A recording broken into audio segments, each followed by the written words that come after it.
అంతర్జాతీయ విపణిలో దేశీయ కరెన్సీ రూపాయి విలువ దారుణంగా పతనమైంది. బుధవారం నాటి ట్రేడింగ్లో డాలర్తో పోలిస్తే ఏకంగా 90 మార్కును దాటి సరికొత్త జీవనకాల కనిష్టానికి పడిపోయింది.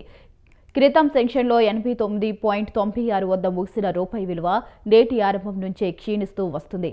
ఒక దశలో ఏకంగా 90.14 వద్ద ఆల్ టైమ్ కనిష్టాన్ని తాకింది.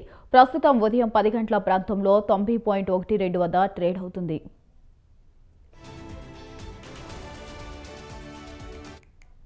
దిగుమతిదారుల నుండి డాలర్కు అధిక గిరాకీ, షార్ట్ కవరింగ్ కొనసాగడం లాంటి రూపాయి క్షీణతకు కారణమయ్యాయి. భారత్ అమెరికా వాణిజ్య చర్చలపై సందిగ్ధత, విదేశీ సంస్థాగత మదుపర్ల లాభాల స్వీకరణ వంటివి కూడా రూపాయి విలువను బలహీనపరుస్తున్నాయని మార్కెట్ నిపుణులు చెబుతున్నారు. ఇది ఇలాగే కొనసాగితే రూపాయి విలువ 91కి పడిపోవచ్చని అంచనా వేస్తున్నాయి.